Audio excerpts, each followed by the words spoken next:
ఆయన పువ్వులు తెచ్చేవారు, ఈవిడ పువ్వులు కడుతుండేది. కట్టిన తరువాత తండ్రి గారు చూడకుండా ఆ పుష్పమాల తన మెడలో వేసుకుని జడలో పెట్టుకుని ఒకసారి నూతులో చూసుకుని ఓసారి అద్దంలో చూసుకుని ఆ పుష్పమాల తీసి బుట్టలో పెట్టేది. ఈ పుష్పమాల పట్టుకుని ఆయన కృష్ణ పరమాత్మకు పట్టుకెళ్లేవారు. అర్చకులు ఆ పుష్పమాల అలంకారం చేద్దామని తీస్తే అందులో మామూలుగా పువ్వు కొండవలసినటువంటి వాసన కన్నా కూడా దివ్యమైన పరిమళం కనపడింది.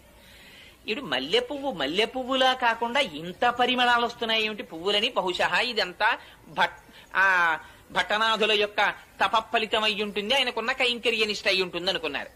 ఏమిటి ఇంత వాసన అర్చకులు మార్చి మార్చి ఆ పూలదండని చూస్తుంటే అందులో దీర్ఘకేశం కనపడింది, అంటే పొడుగాటి వెంట్రుక. ఆ పొడుగాటి వెంట్రుక చూసి ఇది స్త్రీలదే అని గుర్తించారు. స్త్రీల వెంట్రుక పూలదండలోకి ఎందుకు వచ్చింది? భట్టనాథులు వేరొక స్త్రీ అలంకరించుకున్న దండ పట్టుకురారు కదా. కానీ అడగడానికి ఆయన సామాన్యులు కారు, బాగుండదని దండను అలంకారం చేసేశారు. ఆ వెంట్రుకని